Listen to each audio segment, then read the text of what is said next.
To jest trzecia część iceberga o dziwnej stronie YouTube'a. By obejrzeć poprzednie dwie części, zajrzyj do adnotacji albo opisu.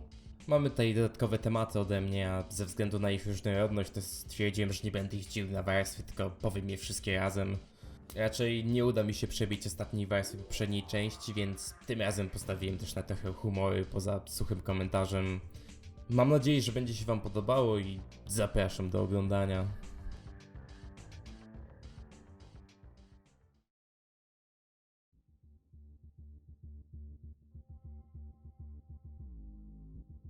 Smile HD to animacja wrzucona na kanał Mr. Davey w 2012 roku.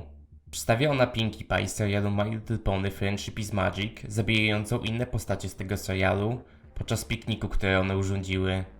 Całość jest okraszona piosenką Smile wykonawcy Fuxos. Na swoim kanale twórca ma również animację pod tytułem Cupcakes HD, będąca adaptacją creepypasty pod tytułem Cupcakes, czyli babeczki, w której ten różowy koń torturuje innego konia i przepieka go w babeczki. 24 grudnia 2023 roku został wrzucony Multi-Animator Project ku hołdzie Smile HD, gdzie grupa różnych twórców zanimowała oryginał, każdy w swoich stylach i każdy po kawałku. Pozdro dla użytkownika Raxo_Whitey2009, który zauważył, że przeoczyłem ten punkt w pierwszej części.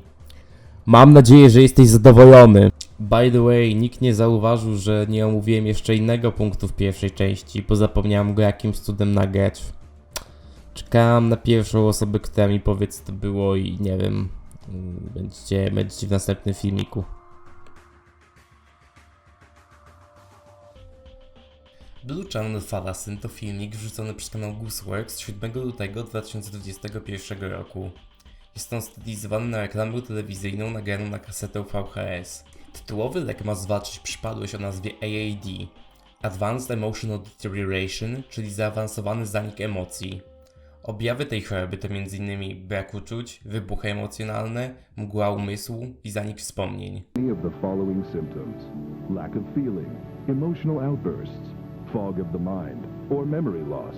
This may be a sign of onset AED or advanced emotional deterioration. Rzekomo 7 na 10 osób powyżej wieku 21 lat cierpi na tą dolegliwość na tak zaawansowanym poziomie, że utrudnia to im życie codzienne w społeczeństwie, a również sprawia, że są mniej szczęśliwi. Niegdyś leczenie tej przypadłości wymagało dużej ilości badań i terapii, kosztując pacjentów i lekarzy dużą ilość czasu i pieniędzy.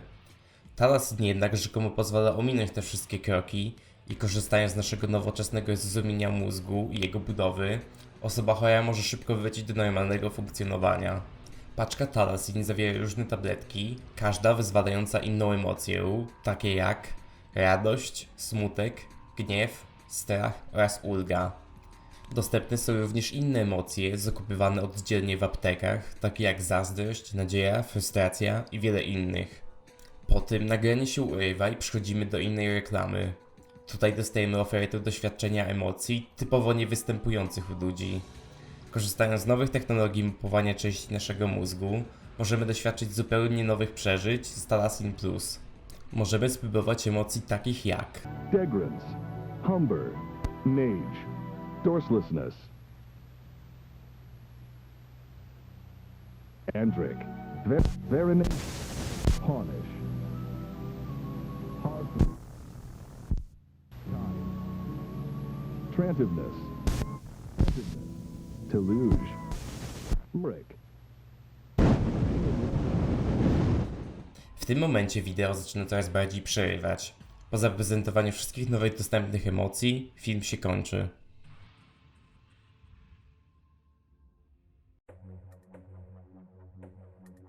WebDriver Torso to kanał utworzony 7 marca 2013 roku, który obecnie posiada ponad 200 000 subskrypcji oraz ponad 600 000 filmików wrzuconych na kanał. Pierwszy materiał twórcy pod tytułem Aqua został wrzucony 23 września tego samego roku.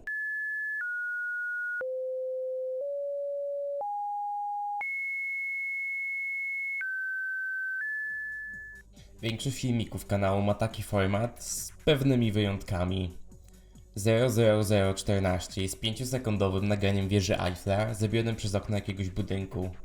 TMPRKRL85 zdaje się być wideo podobnym do reszty Jednak w kilku slajdach czerwony prostokąt zmienia się w sylwetkę tańczącego Ricka Asleya z teledysku piosenki Never Gonna Give You Up. Przez masywną ilość wrzuconych materiałów oraz brak żadnego kontekstu, ludzie zaczęli spekulować, jaki był cel i sens filmów WebDriver Torso. Pojawiły się spekulacje, że to ARG, albo że materiały posiadają jakiegoś rodzaju przekazy podprogowe. W rzeczywistości kanał został stworzony przez Google w celu testowania kompresji YouTube'a. Unfavorable Semicircle, czyli niechciane półkole, to obecnie zdjęty kanał, który zaczął swoją aktywność w 2015 roku. Podobnie jak WebDriver Torso składał on się z wielu nonsensownych filmików. W odróżnieniu jednak od WebDriver Torso, wygląd, dźwięk i format był bardziej zróżnicowany.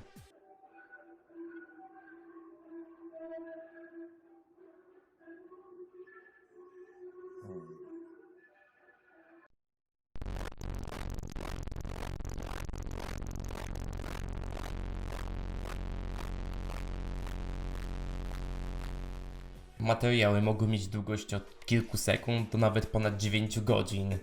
Spora część z nich była w niskiej jakości z widocznymi artefaktami kompresji.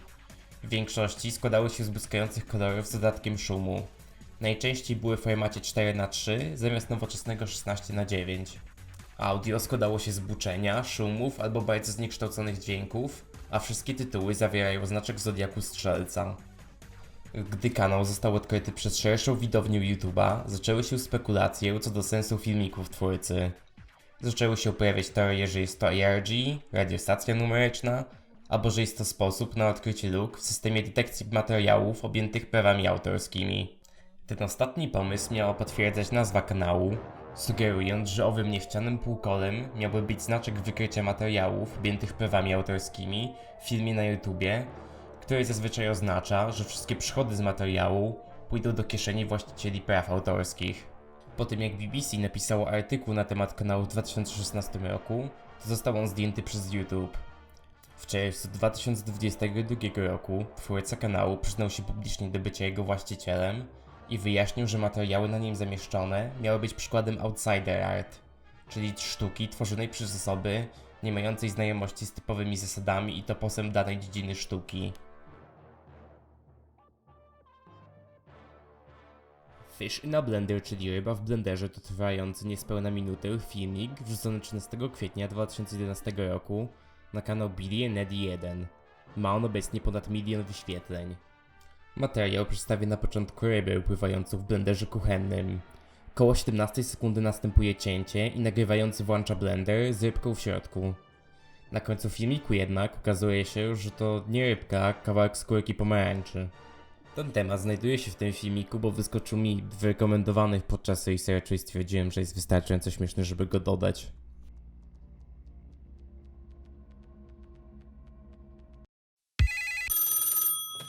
Baby hotline, please hold me close to you. Baby flatline, still time to do it too. Baby snack time, chow down to her head. She's a hoarder of quarters, no boundary boredom, no boundary and boredom. I can do it. Jack Stauber to urodzony 6 kwietnia 1996 roku muzyk, animator i youtuber. Założył swój kanał 21 kwietnia 2010 roku, który obecnie posiada ponad 3 miliony subskrypcji. Jack jest znany z jego niekonwencjonalnego stylu artystycznego. Jego muzyka jest klasyfikowana jako avant pop, synth pop i hypnagogic pop. Korzysta on z różnych przedmiotów codziennego użytku, by tworzyć melodie do swoich piosenek, a część swoich wokali nagrywa np. pod prysznicem, uzyskując unikalne efekty audio. Jego teledyski są miksem animacji 2D, 3D stylizowanej na lata 90., poklatkowej oraz nagrań aktorów z całością utrzymaną w stylistyce VHS. Taki miks technik daje bardzo nietypowy i często niepokojący efekt. Wypuszcza muzykę pod 2 różnymi nazwami: Jack Stauber i Jack Stauber's Micropop. Łącznie wydał 7 albumów i wiele innych singli. Jego najpopularniejsze piosenki to Buttercup, O Oklahoma, Deadweight, Baby Hotline, Coffee i Cupid. Floresita Dreams to kanał założony 21 marca 2008 roku z pierwszym filmikiem wrzuconym 27 czerwca tego samego roku. Jego lokalizacja jest ustawiona na Meksyk, liczy on ponad 30 000 subskrypcji i ma wrzucone ponad 60 filmików. Materiały wrzucone na ten kanał są bardzo ciężkie do opisania. Większość z nich jest po hiszpańsku, z syntezatorem mowy text-to-speech jako narrator. Są wypełnione losowymi dźwiękami, klipami i dziwnym montażem, co daje im bardzo pozaziemską i niepokojącą aurę. By to zilustrować, pozwolę sobie puścić klip z najpopularniejszego filmiku kanału pod tytułem Cinetica del Patrón Selena Delgado, Canal 5 al Servicio de la Comunidad, co przetłumaczone znaczy kinetyka wzorca Selena Delgado, Kanał 5 w służbie społeczności. Hipótesis: el patrón Selene Delgado se ajustará cinéticamente a rostros no humanos usando la constante de cambio físico Tao. Metodología: análisis cinético utilizando el modelado matemático de dos componentes. Resultado: los rostros que mejor se adaptaron al patrón cinético son de personas que no existen.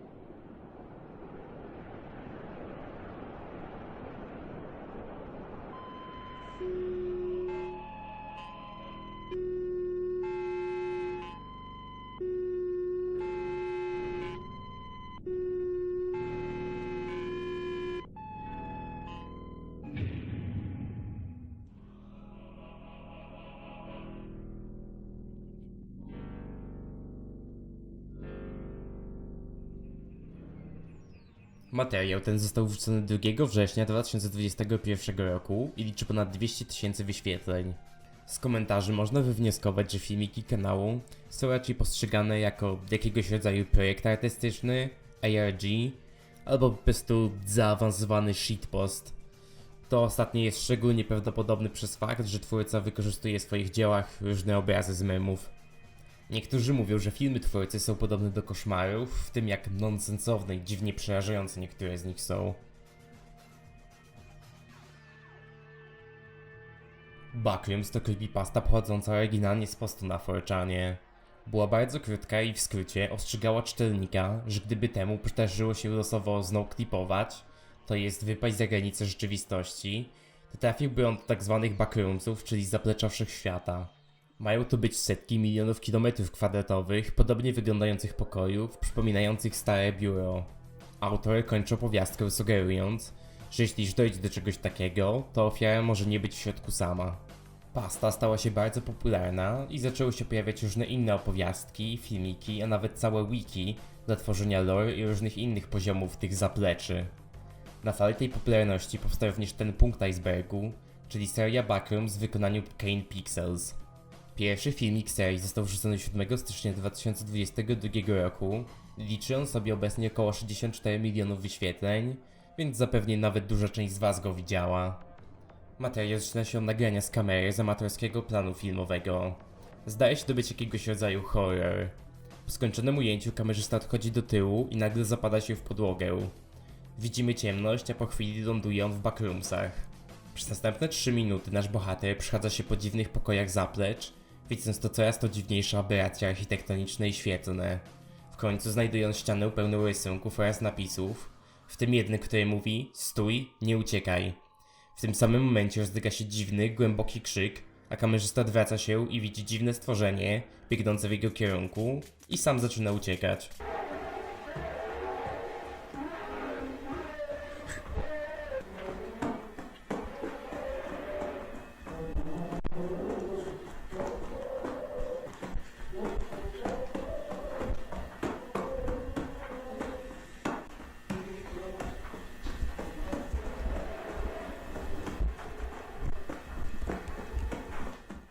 Po ponad minucie biegu natrafia on na dziury w podłodze. Będąc w ślepym zaułku i z kreaturą coraz to bliżej, postanawia skoczyć w dół, trafiając do innej lokalizacji.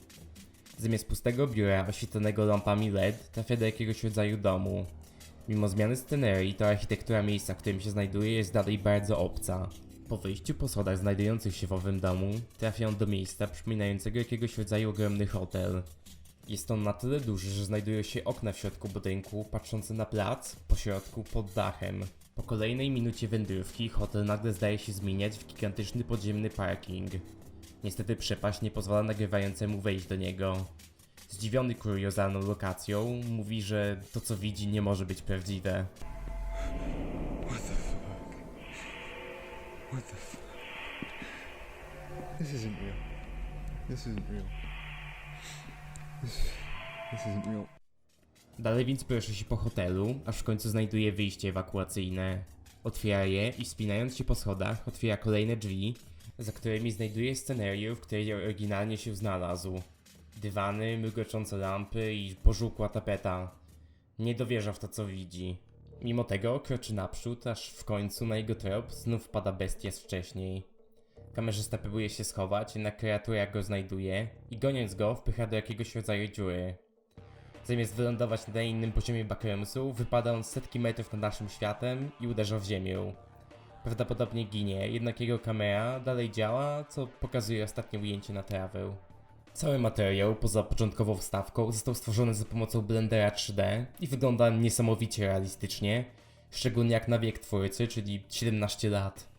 Seria liczy 21 odcinków, jest uznawana za jedną z najlepszych interpretacji backroomsów.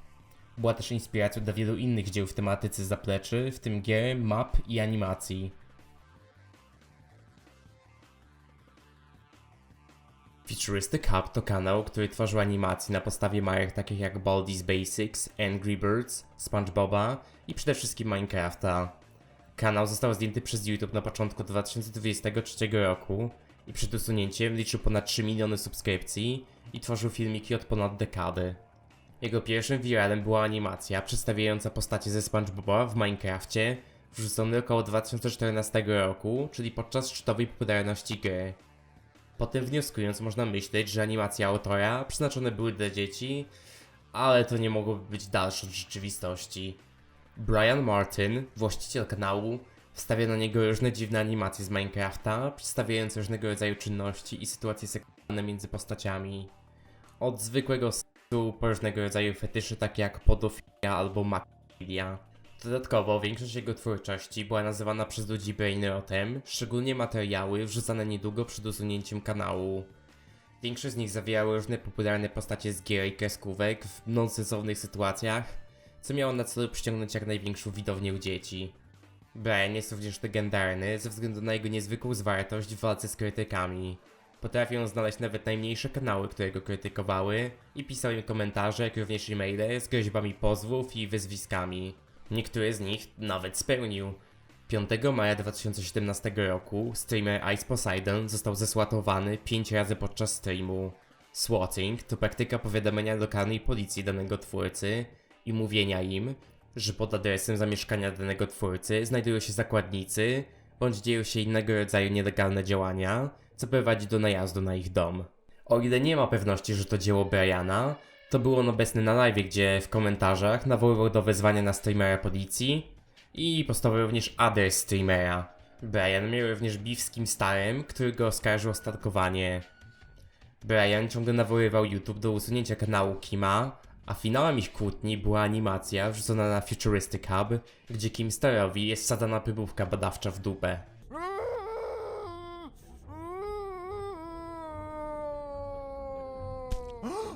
Oh my god!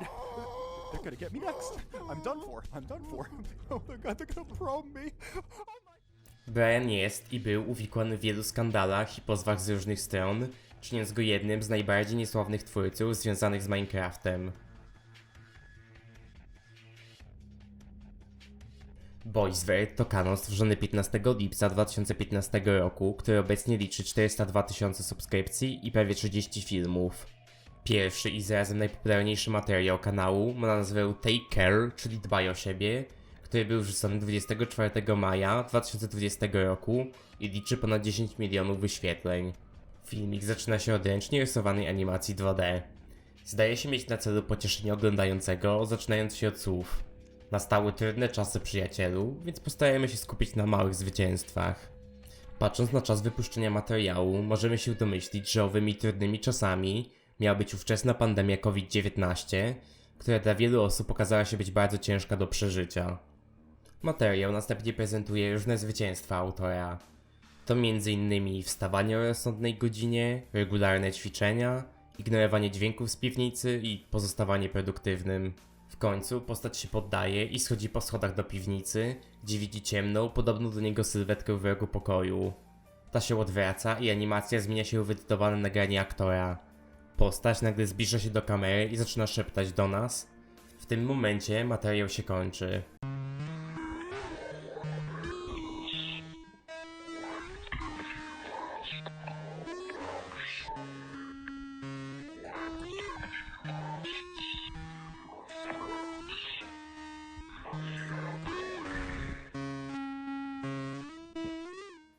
Podczas części o wstawaniu o rozsądnej godzinie za oknem na klatkę widać postać z piwnicy, co zdaje się budzić naszego bohatera.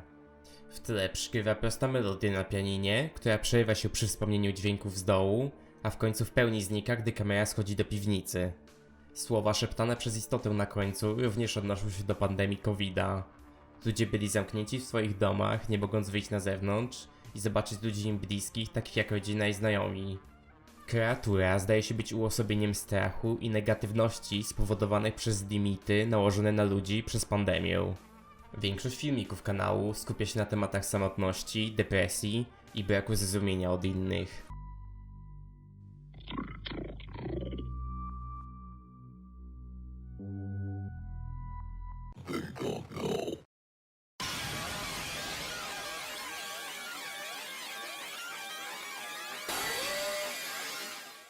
Autor wykorzystuje różne techniki takie jak animacja 2D, 3D, rotoscoping i nagrania z rzeczywistości, by stworzyć unikalną i niepokojącą stylistykę.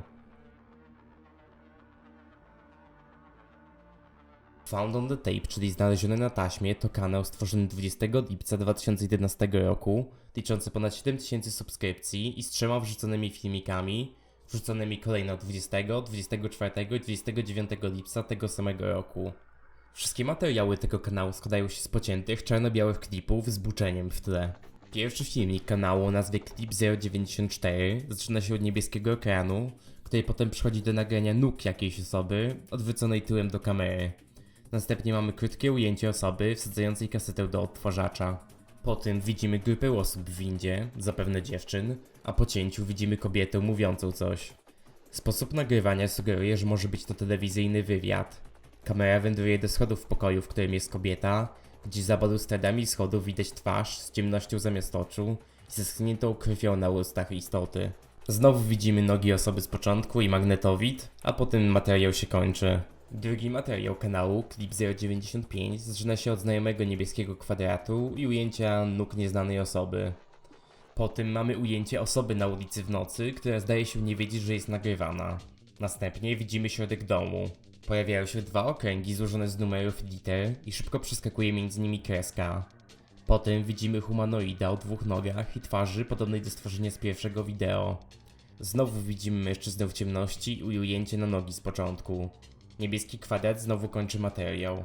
Trzeci, a zarazem ostatni filmik kanału ma tytuł Clip 084 i zaczyna się od znanego nam niebieskiego kwadratu. Następnie widzimy 2 ujęcia, na których ciężko cokolwiek zobaczyć, a drugie z nich jest o dziwo żółtawe zamiast tylko czarno-białe. Po tym widzimy ujęcie na coś przypominające kształtem rakietę z czarnym płynem wylewającym się przy jego czubku. Po tym widzimy 2 ujęcia osoby w jakichś podziemiach, gdzie w drugim z nich widzimy rury i jakiegoś rodzaju maskę. Znowu wracamy do rakietu czegoś z obracającym się ostrosłupem w rogu. Następnie materiał się kończy. Kanał wzbudzał zdziwienie w osobach, które go znalazły, przez nie tylko to, jak enigmatyczny był, ale też przez to, że był to jeden z pierwszych przykładów tego typu dzieł w internecie. Widzom udało się złamać szyfry z drugiego filmu i po translacji okazał się on być adresem e-mail. Po napisaniu na ten adres automatycznie był odsyłany w odpowiedzi link do Mega Upload z plikiem .bsp do pobrania. Format .bsp to format pliku dla map do gier, w tym przypadku dla gier Half-Life 2 studia Valve na silniku Source. Ostatecznie twórca kanału wysłał razem 4 mapy dla swojej widowni, 3 przez e-mail, a 1 przez post społeczności. By zaprezentować te mapy, wziąłem jednego ze swoich kolegów i postanowiłem nagrać, jak próbujemy je przejść. Możecie przewinąć tą część za pomocą timestampa, ale mam nadzieję, że będzie wam się podobało.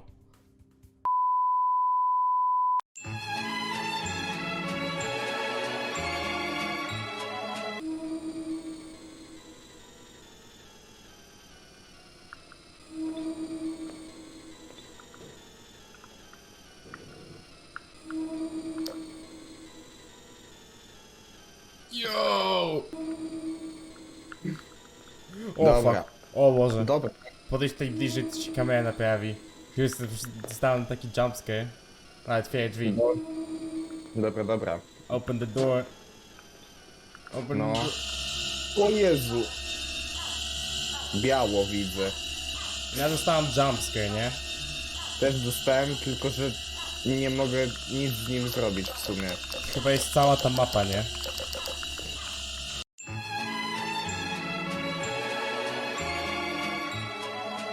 Dobra, już What the jestem. fuck? Poczekaj, daj mi w ogóle wejść do gry. No już jestem. Nie, po prostu przyszedłem do ciebie i nagle mi broń zabrało. Let's go. Jeszcze wezmę jakiś pistolet. Dajem, ale... No to tak strasznie.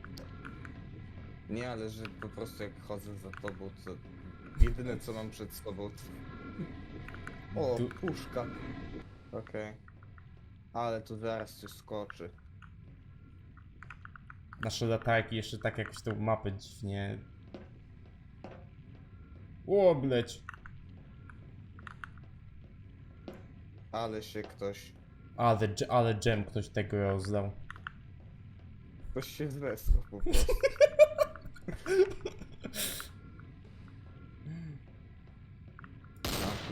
Sorry. Czego we mnie strzelasz? Myślałem, że możesz... Słyszę twojego strzału.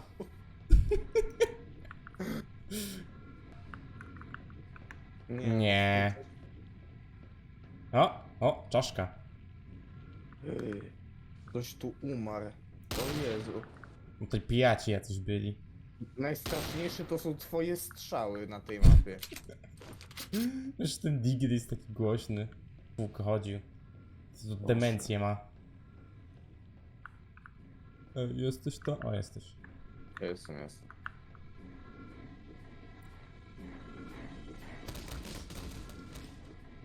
Ty- Okej. No, mnie Ty też wiesz- zabiło.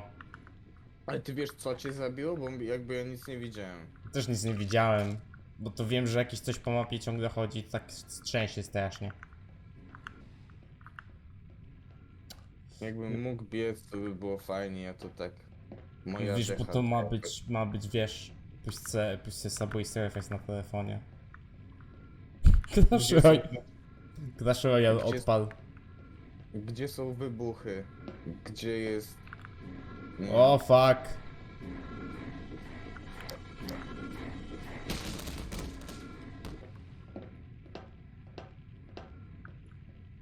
Okej, tam nie pójdziemy. Nie no, tam pójdziemy. Dziuję. Nie pójdziemy tam. Chodź tu w drugą stronę. Tu dziura jest i tu coś idzie. What the fuck? Wskoczyłeś do dziury? Nie, ale wskakuje. Okej, słyszałem cię, ale jest tak jasno. Wait. No, mam pomysł. Widzisz? Wait. Coś- Widzę coś cię. Widziałem. Widzę Ja cię. widzę, ale ciebie nie. A ja ciebie Widzę tak. tylko- Jestem tuż tylko- przed tobą. A bo jestem biały praktycznie. Jesteś biały. Miałem jakoś tak udawać jakiś męski głos, nie, że tak nisko bardzo gadać. Dzień dobry. Musisz brzmieć Musisz brzmieć jak gracz Valoranta, kiedy usłyszy tego kobietę w lobby. A, że... Ale jesteś kawaii. Za każdego killa dam ci aja.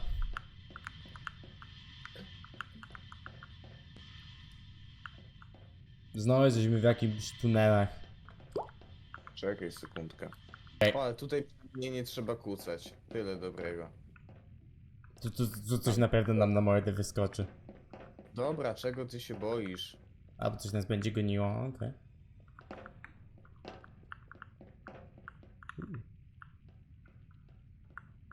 Gdzie ty? A, ty tutaj. No tutaj nic Ale- nie ma. Czy No i znowu kłócać trzeba do jasnej, ciasnej. Czyli tutaj da się? Okej, tędy jakoś się da. Ale creepy chłopie. O fuck. O fuck, musisz przyjść. Widziałeś gdzie przyszedłem? Tak, ty spadłeś Kolor. tam na dół? No, kolor się włączył w mapie. O mój Boże. Wpadłem po- pod mapę. Jak to pod mapę?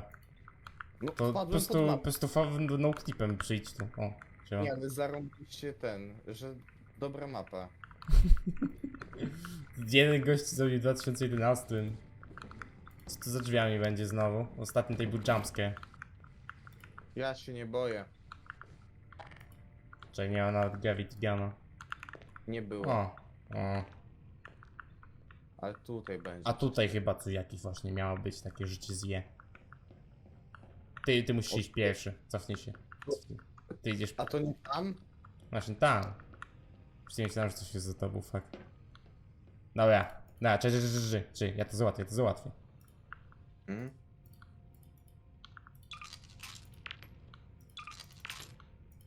Dobra. Cokolwiek myślisz, że jest takie sprytne, to nie jest sprytne.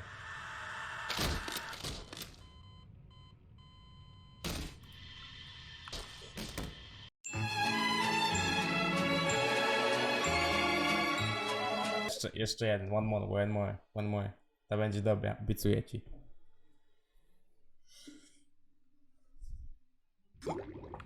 A bo to ten sam gościu robił, nie? Wszystko. Tak, bo to było, że mówisz, że to w ogóle był jakiś tam szyfr i potem pisałeś na e-mail i potem e-mail ci wysyłał.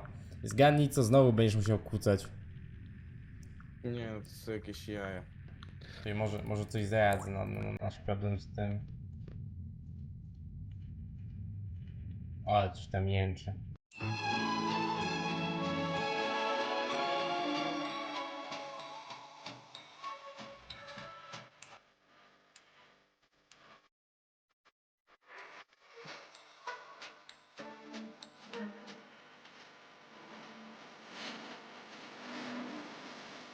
Dawaj, idziesz pierwszy. No No tutaj nie, tutaj nic nie ma, stąd się chyba spadł. Też sobie tak ze sprintowaniem jest śmiesznie. No. Przejść nie mogę. Coś jest. Dobra. O.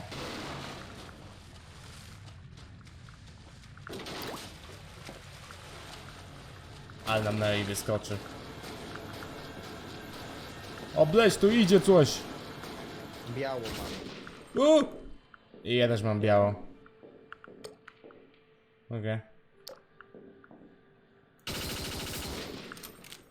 No to niezłe granie było. Masz coś do powiedzenia na koniec? Pozdrawiam całą rodzinkę i nie wiem, może jeszcze kiedyś się pojawię. Właśnie, miejmy nadzieję. ARG po dziś dzień nie został rozwiązany, choć dalej są osoby, które próbują przejść dalej w tej zagadce. Jednak prawdopodobnie nawet sam autor już przestał patrzeć na to, co jego dzieło stworzyło, więc nie liczyłbym na wiele. Garry's Mod to gra, o której wspominałem w pierwszej części tego iceberga, ale dla przypomnienia i tych, którzy nie oglądali. Garry's Mod to modyfikacja do gry Half-Life 2, stworzona przez Gary'ego Newmana w 2004 roku. Zmieniała ona grę w piaskownicę dla gracza z różnymi narzędziami, pozwalającymi na zabawę fizyką silnika i pozowania postaci. W 2006 roku Valve, wydawca Half-Life 2, widząc popularność i potencjał Gmoda, pozwolił Gary'emu wypuścić grę na Steamie. Gra po dziś dzień jest popularna, ciesząc się milionami zakupów i tysiącami aktywnych graczy. Gmod jest legendarny dzięki filmikom za pomocą niego stworzonym, jak i również jego wsparciu dla warsztatu Steam, pozwalając każdemu stworzyć i pobrać wtyczki i mody do gry. Przez to, jak długo Gmod był dostępny, dla wielu ludzi stał się on nostalgiczną grą. Jednocześnie, obecnie coraz to więcej osób zaczęło zauważać dziwnie niepokojącą atmosferę gry. O ile w rozgrywkach sieciowych to nie aż taki problem, to grając samemu, naprawdę można poczuć jakby było coś nie tak. Niektórzy porównują ten efekt do backroomsów. Mapy Gmoda są bliskie rzeczywistości, dzięki teksturom złożonych ze zdjęć, ale również bardzo nieodległe przez blokowatą naturę ich środowisk i dziwną pustkę. W tle słychać naturę, ludzi i życie, mimo że go nie widać.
Ten nieco przydługi wstęp ma służyć jako przybliżenie tematyki tych entry. Bazując na tej nostalgii i obcej naturze części gry, wielu twórców postanowiło stworzyć serię ARG mających akcję w Gmodzie. Spora część z nich bazuje na starszych wersjach Gmoda w okolicach wersji 8 i 9. Przybierają też często stylistykę zaginionych bądź zapomnianych filmików o tej grze z początkowych lat 2010. Serie te dzielą się głównie na dwa typy: Dark Entities i Living Ragdolls. Dark Entities, czyli ciemne istoty, zazwyczaj przedstawiają, jak nasz protagonista jest stalkowany przez jakiegoś rodzaju paranormalną istotę znajdującą się w grze, która zdaje się być potężniejsza nawet od gracza. Głównymi przedstawicielami tego gatunku są Gmod 9 Fun Reuploads i Classic GM Videos. Gmod 9 Fun Reuploads to kanał założony 8 października 2017 roku, który liczy ponad 6000 subskrypcji i 9 filmów. Opis kanału mówi: wrzucam znowu moje stare filmiki z kanału Gmod 9 Fun z około 2006 roku. Pierwszy materiał twórcy został wrzucony tego samego dnia, w którym kanał został stworzony. Pierwsze filmiki kanału rzeczywiście wyglądają jak dzieła z 2006 roku. Nie ma w nich nic dziwnego. Pierwszą anomalię da się dostrzec w materiale How to make a dumpster trap in Gmod 9, w którym autor, tak jak tytuł sugeruje, pokazuje, jak stworzyć pułapkę ze śmietnika. Na końcu filmiku nagrywający patrzy na tzw. pokój ciemności i przestaje się ruszać. W ostatnich sekundach filmiku widać, jak jakaś niemożliwa do zidentyfikowania postać wychodzi z owego pokoju. W następnym filmiku pod tytułem Junk Footage Part 1 widzimy, jak gracz używa latarek, by oświetlić pokój ciemności, co sugeruje, że dostrzegł postać na poprzednim nagraniu. W następnych materiałach widzimy coraz to bardziej rosnącą paranoję twórcy. W szóstym filmiku kanału dostajemy odpowiedź do tego, czym może być istota śledząca gracza. Materiał ma tytuł How to crash a server easy in Gmod 9, czyli jak łatwo skraszować serwer w Gmodzie 9. Film przedstawia nagrywającego, przybijającego model o nazwie Triple do krzyża i podpalającego go. Gdy to robi, gra mu się crashuje. Triple to nazwa tego modelu pochodzącego z gry Half-Life 2. Był używany, gdy gracz był daleko od postaci, by w ten sposób usprawić płynność gry. Nazwa pochodzi od słowa cheap, czyli tani. Następne dwa filmiki po tym pokazują gracza tracącego coraz to bardziej kontrolę nad grą. Po drugim z nich była przerwa 2 lat, po czym autor wrzucił filmik pod tytułem Done, czyli zrobione, który jest konkluzją dla serii. Filmiki kanału nie są w kolejności chronologicznej. Jest on uznawany za pioniera gatunku ARG w Gmodzie. Classic GM Videos to kanał stworzony 27 października 2018 roku z pierwszym filmem wrzuconym 18 sierpnia, rok potem. Liczę sobie ponad 25 000 subskrypcji i 52 filmy. Seria jest bardziej rozległa od poprzedniej i jest uznawana za jedną z najlepszych w swoim gatunku. Kanał, tak jak Gmod 9 Fun Reuploads, ma być rzekomym archiwum starych filmików autora.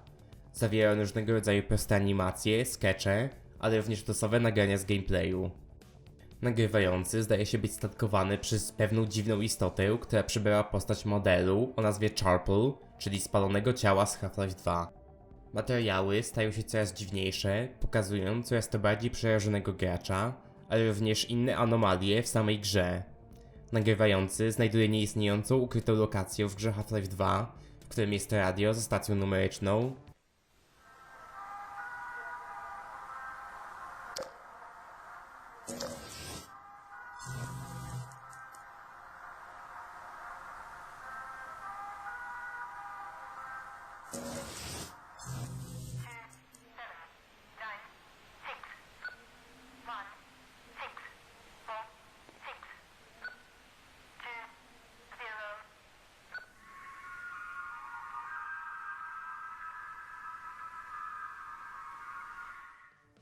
dziwny easter egg w starej zapomnianej mapie, które ma miejsce na cmentarzu, a jezioro podstawowej mapy gry, GM Construct, również zdaje się coś skrywać.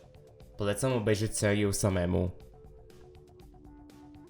Drugim wspomnianym typem ARG z Gmoda są tzw. Living Ragdolls.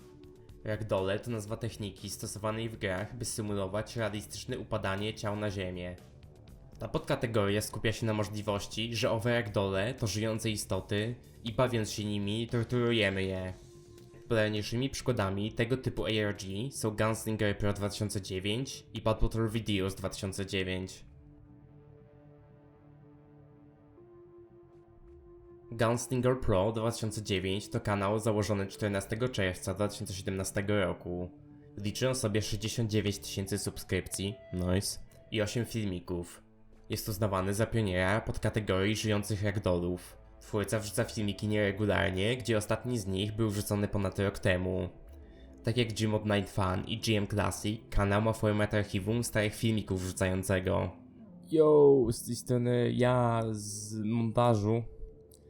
Jakimś cudem nie zorientowałem się, że w pierwszym filmiku Gunslinger Pro 2009 się dzieje coś dziwnego.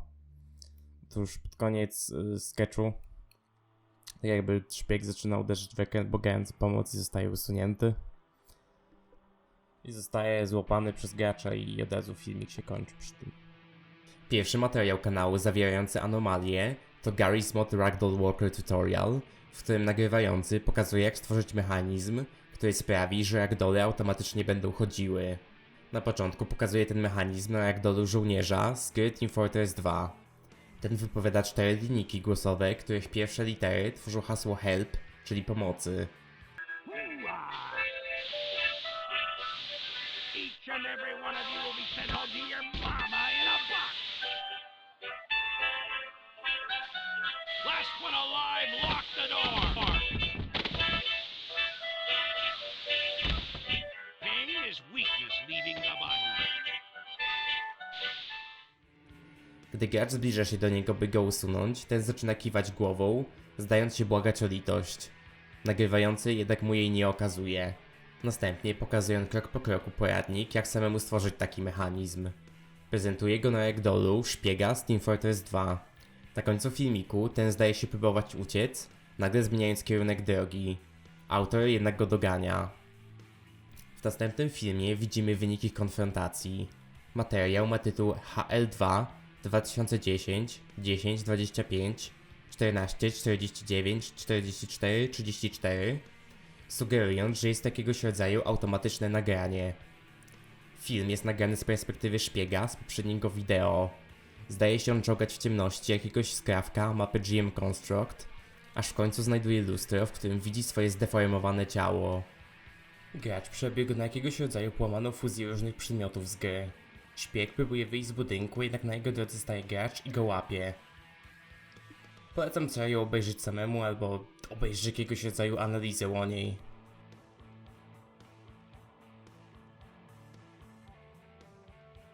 Bad Water Videos 2009 to kanał założony 14 maja 2021 roku. Liczy prawie 90 000 subskrypcji i 19 filmów.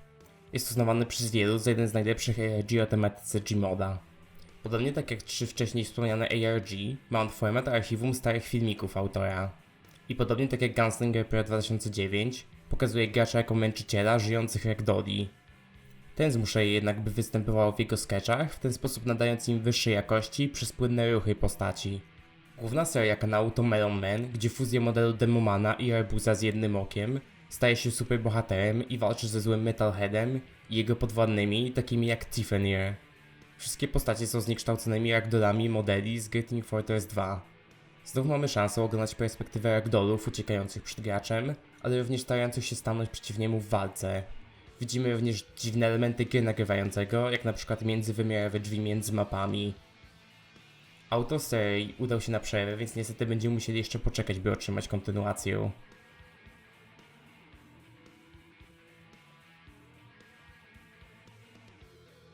Grooming to praktyka wywijania pewnych działań na osobę, by się zachowywała w pewien sposób, czasem wbrew jej woli. W kontekście YouTube'a zazwyczaj odnosi się jednak do prowadzenia rozmów o podtekście seksualnym z osobami nieletnimi przez twórców. Liczba takich przypadków znacznie wzrosła w ostatnich latach przez fakt, że większość widowni YouTube'a to dzieci i ogólny rozrost internetu oraz jego wejście do mainstreamu. Temu też pojawiło się wiele złych ludzi, którzy są gotowi nadużyć swojej popularności do wypełniania swoich upodobań. Przykładem z polskiego podwórka jest oczywiście słynna afera Pandora Gate. Nie będę o niej mówić głównie dlatego, że jest ona poza moim polem ekspertyzy, a inni twórcy o wiele więcej i lepiej powiedzieli na ten temat niż ja mógłbym tutaj, dlatego przejdę dalej. EDP445, znany też jako Bryant Morland, to twórca, który założył konto na YouTubie 13 czerwca 2010 roku. Przed usunięciem owego kanału przez administrację strony liczył on sobie ponad 1 000 000 subskrypcji i prawie 2000 wrzuconych filmów. EDP był znany głównie z filmów, w których po prostu mówił coś do kamery. Większość z nich miała charakter komediowy, głównie wynikający z jego wybuchowej, ekscentrycznej i serdecznej osobowości. Tworzył on różnego rodzaju content, od reakcji po let's play aż do vlogów. I've literally been trying to flush this fucking toilet for like the past 2-3 minutes now. And I know because I've been actually fucking timing the shit up on my motherfucking Fitbit, you know what I mean? And real shit, all I had today was some tacos and some motherfucking french fries, nigga, and a Sprite Zero. And literally, I'm trying to flush this motherfucking toilet. It won't fucking flush for some goddamn reason. I'm not sure if there's something up in the fucking... I'm not sure if there's a chain loose in the back of the fucking commode, but Bryant został pokochany za jego szczerość i za to, że był to ktoś łatwy do zrozumienia. Nie był jakimś celebrytą z nie wiadomo jakim ego, był prostym gościem, którego ekscytował sport, a szczególnie drużyna futbolu amerykańskiego Philadelphia Eagles, wokół której skupiało się większość jego materiałów. W lipcu 2020 roku zaczęły się pojawiać plotki, że EDP pisał z nieletnimi dziewczynami. W swoich tekstach miał mówić, że chce, by 16-letnia dziewczyna była z nim w związku i żeby pomagała mu w masturbacji. W odpowiedzi EDP wrzucił filmik na swój kanał, w którym spisał te teksty jako żarty i jego chore poczucie humoru. listen, motherfucker, all right? If you honestly believe that I would throw my fucking life away, right, for a bitch that doesn't even fucking have hair on her fucking pussy, for a bitch that probably doesn't even know her fucking ABCs, for a fucking bitch that can't even count to fucking 100, for a fucking bitch that needs to have her fucking nose up in the fucking textbooks, my nigga. If you honestly believe that I'm a motherfucking pedophile, you're fucking high. You're fucking... Sprawa ucichła aż do czasu, gdy użytkownik Cold Raven wrzucił 8 odcinek swojej serii Slaughterhouse dnia 14 października tego samego roku. W materiale pokazał dowody na zboczone zachowanie Bryanta.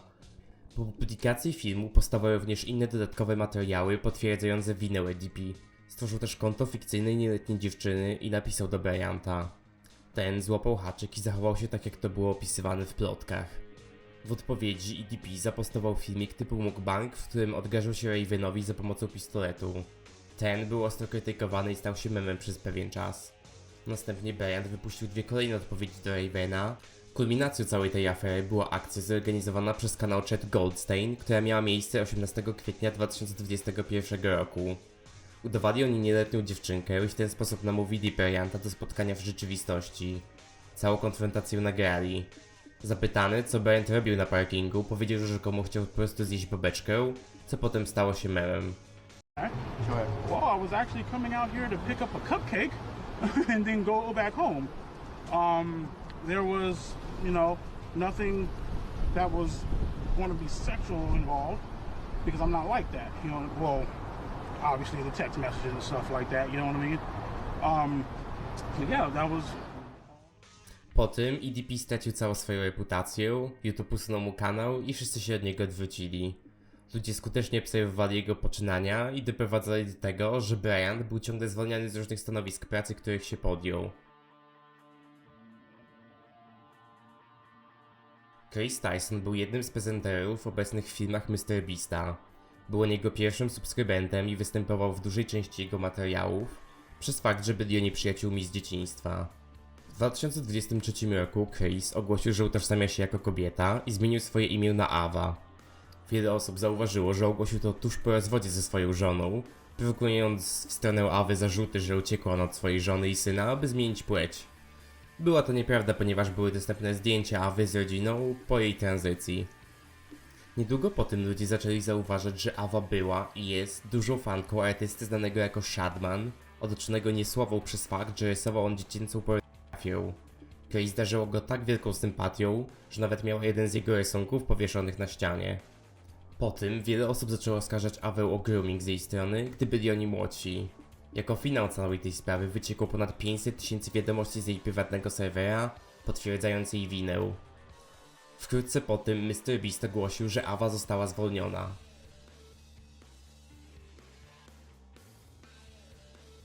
James Jackson, znany szerzej jako Onision, to twórca, który dołączył do YouTube'a 29 stycznia 2006 roku.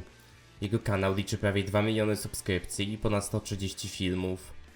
Jego najbardziej znanym dziełem jest Banana Song, I'm a Banana, czyli teledysk do jego oryginalnej piosenki. Śpiewa w niej, że jest bananem. Materiał liczy sobie ponad 95 milionów wyświetleń. James jest niesławny z wielu różnych powodów. Często popadał w załamania emocjonalne i postował o tym na social mediach. Również miał gigantyczne ego, o czym świadczy fakt, że chciał założyć swój własny kult. Znajduje się w tej części iceberga przez serię, którą prowadził na jednym ze swoich alternatywnych kanałów. W owej serii widzowie mieli wysyłać swoje nagie zdjęcia dla Jamesa do ocenienia. Większość tych zdjęć należało do nieletnich dziewczyn, co powinno wam wystarczająco powiedzieć. Większość partnerów Jamesa była o wiele od niego młodsza, jedna z nich nawet miała tylko 17 lat, gdy Onision był grubo po 20. Chris Hansen, znany z legendarnej serii telewizyjnej o nazwie To Catch a Predator, skupiającej się na łapaniu pedofilii, stworzył serię dokumentalną o Jamesie o nazwie Onision in Real Life. James dalej postuje na YouTubie.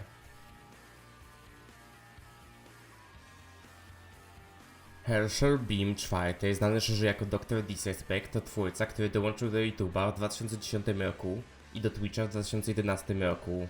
Obecnie ma on ponad 4 miliony subskrypcji na YouTubie. Herschel stał się popularny przez swoje filmiki i streamy z gier wideo, przede wszystkim strzelanek. Stał się sławny w społeczności gry Halo 2 za jego legendarne serie wyzwisk zrzucone w kierunku innych graczy. Był też znany z grania w PUBG, Call of Duty, Apex Legends i Fortnite'a. 11 czerwca 2019 roku konto Herschela zostało zawieszone na Twitchu za nagrywanie w publicznej toalecie podczas TwitchCona, co jest wbrew zasadom serwisu. 2 tygodnie później jego konto zostało przywrócone. 26 czerwca 2020 roku jego konto na Twitchu zostało permanentnie zbanowane. Nie był znany powód banu, jednak 4 lata później jeden z administratorów Twitcha wyjaśnił sytuację w poście na Twitterze. Dr. Disrespect był zbanowany za wiadomości o podtekście seksualnym pisane do nieletniego fana przez obecnie nieistniejący feature prywatnych wiadomości na Twitchu. Po tym Herschel stracił wszystkich sponsorów, stracił przychody z YouTube'a i został zmieszany z błotem przez innych twórców. Obecnie dalej streamuje, ale dla mniejszej widowni jest wciąż wyśmiewany.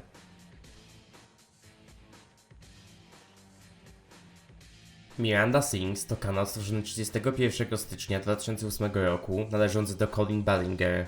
Liczy on ponad 10 milionów subskrypcji i 900 filmów. Miranda Sings to postać komediowa Colin, mająca naśmiewać się z pewnego typu youtuberów. Jest ona parodią osób, które nie umieją śpiewać i próbują użyć YouTube jako start dla swojej przyszłej kariery w showbiznesie, jak również osób, które próbują zachowywać się w ekscentryczny, nietypowy sposób. Dzięki sukcesie swojego kanału, Colin udało się wejść do mainstreamu. Pojawiła się ona m.in. w filmie Ralph Demolka 2 i serialu Wiktoria znaczy zwycięstwo. Stała się też jedną z ikon YouTube'a. W 2020 roku youtuber Adam McIntyre oskarżył Colin o nieodpowiednie zachowanie wobec niego jako nieletniego fana. Miał on otrzymać od niej bieliznę przez pocztę, gdy miał on 13 lat. Colin odpowiedziała na jego materiał, tłumacząc się, że bielizna do niego wysyłana była częścią żartu stworzonego przez jej fanów. Sprawa ucichła aż do 2023 roku, gdy kolejna była fanka i youtuberka, Cody Dahl, wrzuciła materiał na swój kanał, pokazujący screenshoty rozmów, w których Colin zadawała pytania o charakterze seksualnym dla osób nieletnich. Adam również zapostował kolejny filmik pokazujący więcej swoich prywatnych interakcji z Colin. Ponadto sporo filmów, w których Colin zachowywała się dziwnie wobec dzieci, wróciło do oka publiki, dodając paliwa do ognia. Finałem tej kontrowersji był niesławny filmik Colin, mający odpowiedzieć na zarzuty w jej stronę. Podczas całego 10-minutowego materiału zaprzeczano owym zarzutom i gra na ukulele. Wideo ma obecnie status jednego z najgorszych filmików przeprosinowych w historii YouTube'a i był oraz dalej jest wyśmiewany.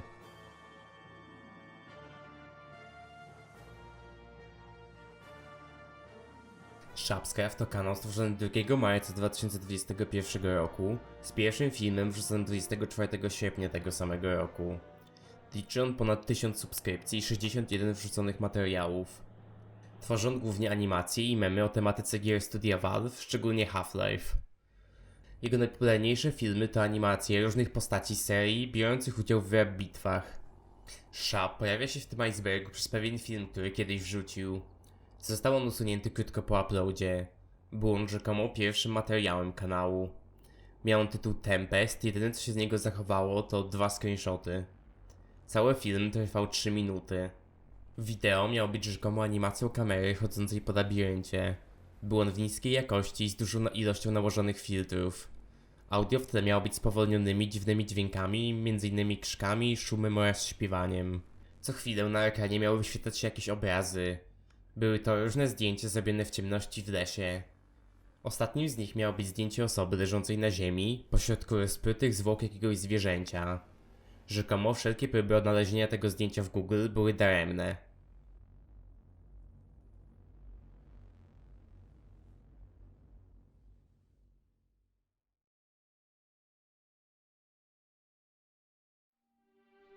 I to już jest koniec.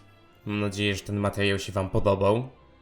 Dziękuję za pomoc mojemu koledze Popkowi, który wziął udział w moim let's playu w Gmodzie. Znajdziecie link do jego konta na TikToku w opisie. Założyłem Patreona i Ko-fi, więc jeśli chcecie mnie wspomóc się pojawiać w moich filmach, to macie teraz na to okazję. Dzięki za każdy rodzaj wsparcia i tak. Linki są w opisie. Następny iceberg, jakim się zajmę, to będzie iceberg o creepypastach raczej, czy coś w tym stylu.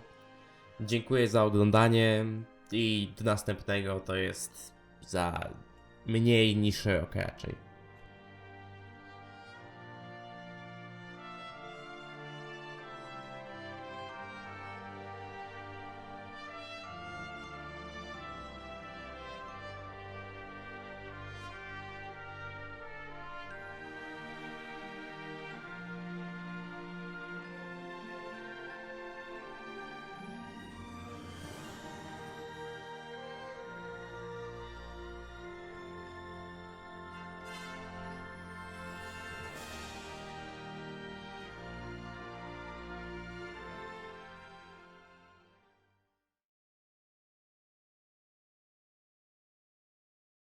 God.